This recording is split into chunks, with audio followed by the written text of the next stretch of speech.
My name is Salvatore Buonocore. That's Salvatore. The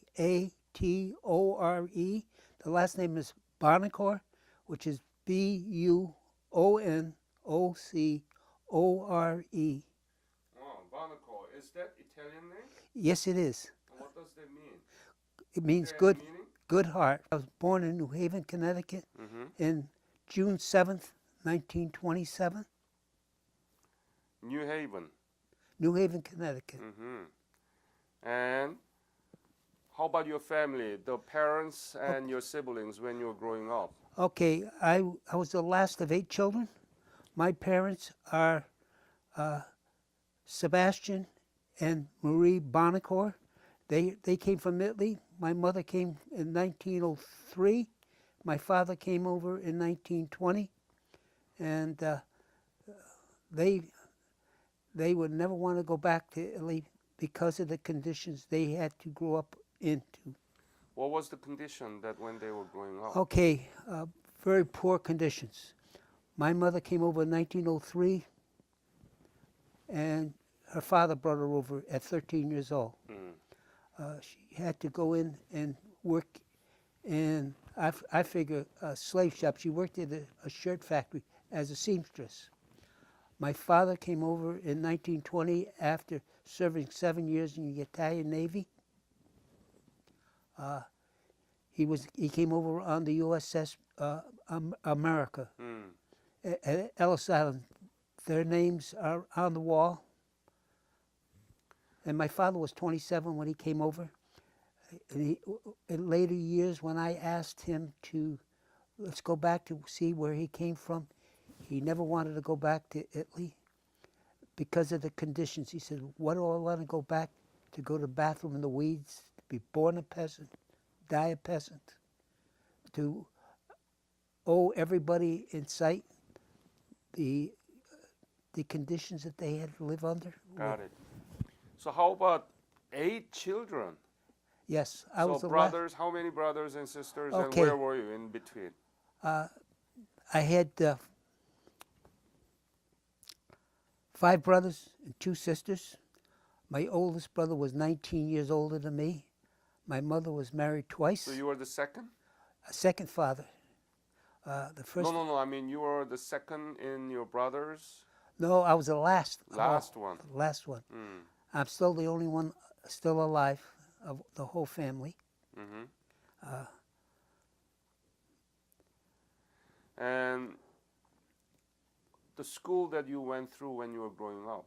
Okay, I went to 3 or 4 different schools. Back in those days, they had neighborhood schools. As they closed, I progressed into high school, where they thought I had a talent for drawing and to become a draftsman.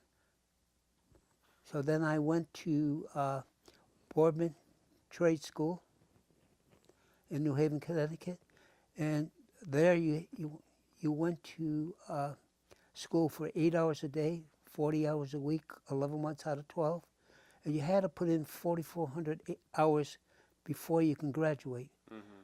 After my 3rd year at 17, I joined the Navy and quit. So did you graduate high school? After I served a year in the Navy and got discharged for the first time, Oh, okay. I re-enlisted into reserves because I didn't serve more than 18 months. So I went back for another year. I was the oldest person in the class in 1947 when I graduated at 20 years old. So did you enlist? I enlisted When? 1946? 1945. 45? And I was 17 at the time. And this is when my father gave me that advice on conditions that I would run into. He said, you're going to be afraid. Mm-hmm. Do what you have to do. Where he came from, he was very depressed. He said, no matter how bad you think this country is, this was 70 years ago, it's still the best country in the world. So why did you enlist in the middle of school years? Because I was going to become 18 and they would draft me in the Army. Oh, My father was in the Italian Navy for 7 years during World War I. He knew the conditions that you had to serve under. I had a brother out in the South Pacific on an LST. mm-hmm. I had another brother, Carmen, that was in flying as a flight engineer on a B-24 as a flight engineer, and also he flew from San Francisco to Australia. They converted that B-24 into a cargo airplane. So all during the war he flew that on one particular airplane after another. So you knew that there was World War II ended, right? No, when I joined up, Uh-huh. I When was did you join? In the month? okay, I joined June 6, 1945. June 6. They put me on active duty without pay for 1 day. Mm-hmm. They sent me home until they got a full complement of men. Did you enlist Navy at the time? Navy, Okay. yes. This is why I wanted, everybody in the family was Navy. And I didn't want to be in the Army. Mm. Did you get the basic training? Yes, Where? I went to Sampson Naval Training Station in New York, in Geneva, near Geneva, Uh-huh. on Lake Seneca. Oh, is it around the Seneca Lake? Yes, it has become now Sampson Memorial Cemetery. Mm-hmm. There was an organization called Sampson Mm-hmm. World War II Veterans. I was there for all the years as reunions. They took the existing brig and made a museum out of it. There's 2 Oh. airplanes, 2 cannons, 2 boats there, all kind of memorabilia, both for the Navy and the Air Force. Took over the training station after we walked away from it. The Navy walked away from 1946.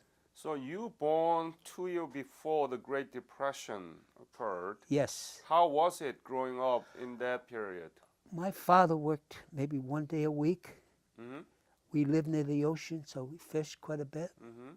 Also had a garden. All during that depression, I don't remember ever being hungry. Mm. My father provided for us 6 stepchildren and 2 children of his own. That was myself and my brother Dominic. So you were not really hungry and you were able to maintain Yes, the basic life. yes, but we didn't have the best. Mm-hmm. I see. So when you joined the Navy, how do they treat you in the basic camp? What kind of training did you receive? Okay, physical fitness. I had some previous Red Cross experience, and they asked anybody that had the Red Cross experience, they had to go up on the tower and jump off the tower. I was the first one off the tower, and I was the first one swimming around the pool. Uh-huh. As I came up out of the pool, they said, "You're swimming instructor of this company." So Many you were men good. didn't know how to swim. So you were good, right? Well, I lived on the ocean, and I had to learn how to swim because my father used to fish a lot. From where he came from in Amalfi, in Italy, it was right on the Mediterranean, and he knew how to swim. He made sure that at a very young age that I knew how to swim. Mm-hmm. And I used to go out fishing on a rowboat with him, so my mother wouldn't allow me to go with him unless I knew how to at least doggy paddle. During the basic training, all types of activities. One of them was that they saw that I had that technical background at the trade school, learning to be a draftsman, and also had learning to be a tool maker. So they were forming a CB battalion, construction battalion with the Navy, and they were going to ship us over to China. What was your MOS? What was your specialty? Well, after I got out, I became a motor machinist mate Motor machinist. When did you come to know about the breakout of the Korean War? immediately. What were you doing? You were teaching in college? No, I was teaching at the Naval Reserve Station. Ah. And? We became very active. We were on standby. Some of the men that I was teaching went directly aboard ship because they had previous experience. During that 3-year period, I had my orders to go aboard ship because I was an instructor. They held it back. They held back my upgrading rates. In other words, I did all my tests for my third class petty officer and my second class petty officer, which included 12 tests and a final on both of them. You had what they call time and rate. The time you were in the service plus if the rate was open. They didn't want me to go directly aboard ship. When I had the orders, they canceled my orders the day before I was supposed to go the next morning. I got it by telegram. I had my car up on block. Yeah. So you are Korean War era veteran, right? Correct. Yes. And what was your main activities during the war? Teaching the people that were in the reserves at the time how to repair engines, how to repair boilers, how to repair everything below decks, everything that applies to running the ship mechanically. And if they had small craft on the boats, we were responsible for the engines on the small crafts that were aboard. They also taught us other duties other than below decks. They brought us up and showed us how to fire a cannon, how to load it, how to aim it, how to. Everybody had a second duty on attack mode.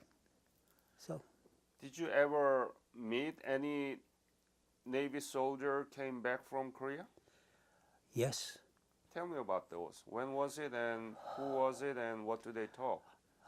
They talked very little about what their experiences were. Mm-hmm. The people I associate now with for the past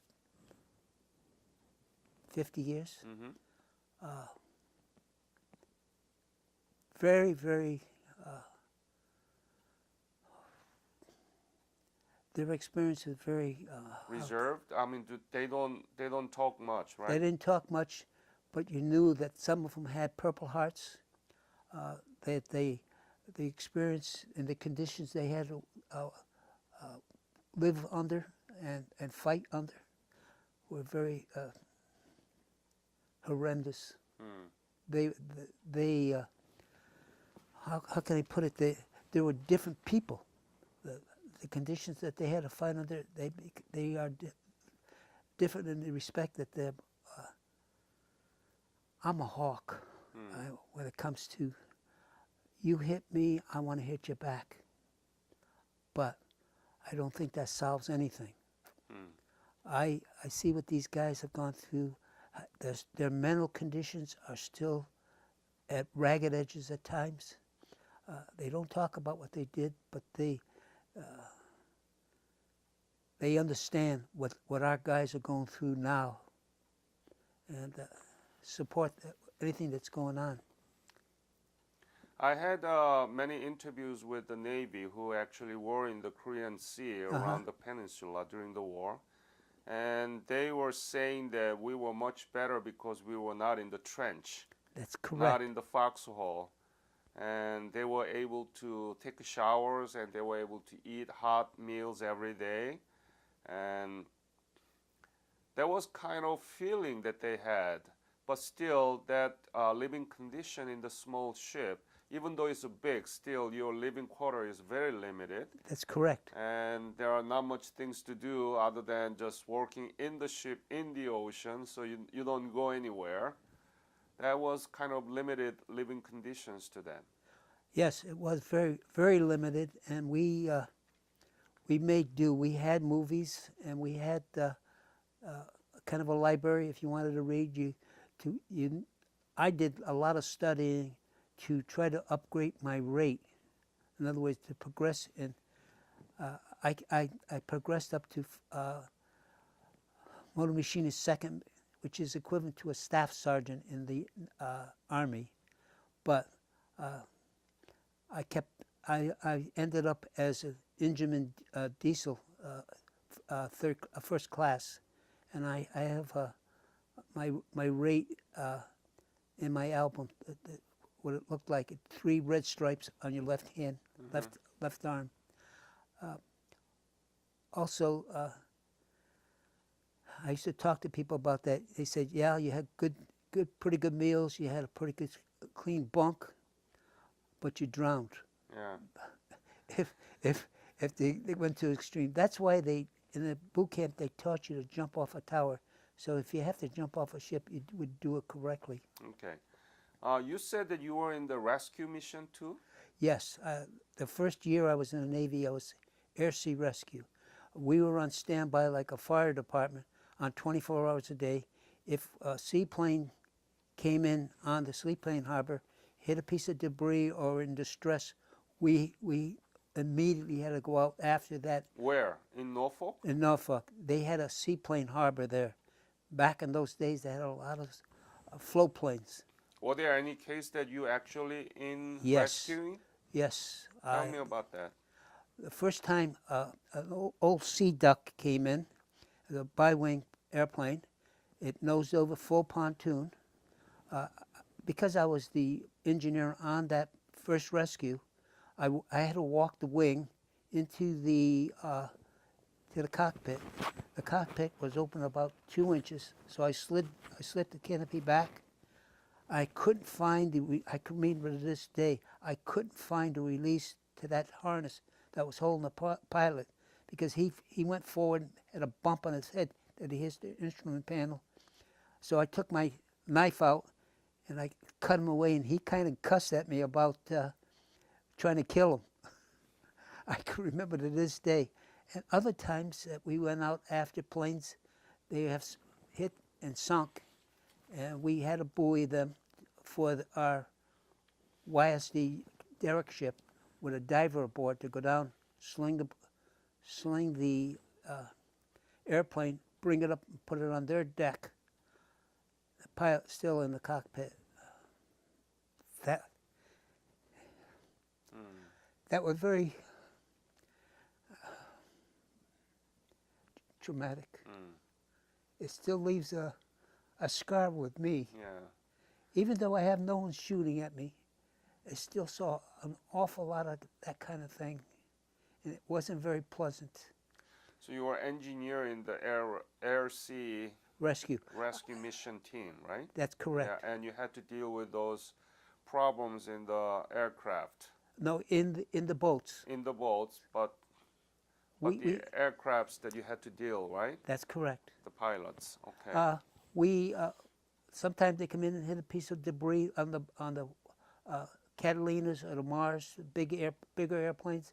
We go out with a boat with a pump on it, and throw a bilge pump in that boat and tie it into it, and then tow it into the seaplane ramps, which at that point in time they had a cruise that took that plane from us, and we untied it and we went back to our base to get back on standby. We were on standby 24 hours a day, once every 3 days, I think I was. And each weekend, we had 2 48-hour weekends, one 64-hour weekend, so I could get on a train on a boat to go back to Connecticut for a weekend. So I didn't have it that rough directly aboard a ship in combat. Got it. I'm a very lucky individual. When were you discharged?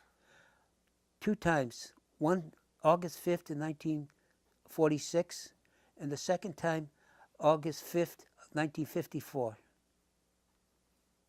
I was in Farragut unit, F unit in, instead of being just 6 weeks, we went 12 weeks to boot So camp. why were you discharged from Navy and went back to high Okay, school? they had a point system after the war ended. Okay, Mm.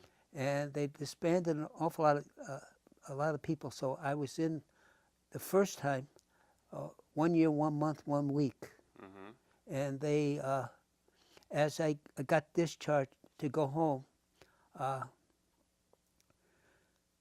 they I said if see. you're not in for 18 months, you're going to get drafted I see. again. So I didn't want to go get drafted into the Army, so I re-enlisted into the Navy. So But you went back to high school in 1946, no, 47, 40, yeah, 40, 46. 46 and 47, Yeah, because I got out August 5th of 46, and that's September I went back to school. 46 September. Yeah, 1945. And Oh, 46. 46, and 46. you did graduate in 1947, right? Yes. What was the name of high school? Boardman Trade School. Could you spell This it? This is your honorably discharged emblem of 1946, which is called the ruptured duck. Okay. But could you tell me the name of your high school? Boardman, Board? yeah, Trade School. Mm. And later on, they changed the name to Eli Whitney Boardman Institute of In Technology. New Haven? New Haven, yes. Mhm. Did you know where Korea is Yes, at the time was? yes. Because we did social studies in Ah, trade school. They what do they teach about Korea? not much, be honest with you. I knew it was, and that we had people there. I also knew that the implication between Japan and Korea and some of their history, but not much more than that. I knew that yes, we should go there. I agreed with that, even at a young age, that communism was not for us. When we lose our freedom, we lose everything. My father taught me that from where he came from. The depression of, the suppression of himself in Italy. You know that Korea was completely devastated at the end of the Korean War. And Yes. do you know anything about Korea now? Yes. What is it? What do you know about Korea now? In fact, I worked for Carrier Air Conditioning Company for 34 years, and we designed a rotary compressor, and we having it built over in Korea. I'm what not was sure. the name of company again? I'm not sure. My company I worked here was Carrier, Yeah, Carrier. but they went over to Korea and built Yes. a company. Yeah, Daewoo. That's it. Daewoo and Carrier had a partnership. Yeah. Isn't there still quite a few on the DMZ right now? They are the Korea defense veteran. Oh, They are okay. not Korean War veteran Yeah. because they stationed in Korean Peninsula Okay. after the war, right? Yeah. My father always told me back in those days, if they don't like this country, go back to where they came from. And there's a whole thing right there, right? You've got to be proud of what we are, what we stand for, and I'm pretty proud of my people that came over from the old country that realized this, and I'm glad I'm born in the United States. If I was born in Italy, like my father and my mother, the water wasn't even good enough there. So they led from hand to mouth. But my grandfather brought my mother over, and my father's uncle brought him over in 1920. And like I said to you before, he never wanted to go back. He never even wanted to go visit anymore, because of the situations and the depression that they had at that time. Mm-hmm. His father couldn't afford them. Sal, your service, honorable service during the World War II and during the Korean War has made this country prospering. the strongest in the world, and has contributed to what Korea is now. So I respect you and I thank you on behalf of Korean nation for your service. And I really appreciate that you are sharing this story with me and with the Korean War Veterans Digital Memorial. I didn't do enough. I didn't do a tenth of what my fellow veterans, Korean veterans, did over there. I feel that I can't say I did enough. I didn't do enough.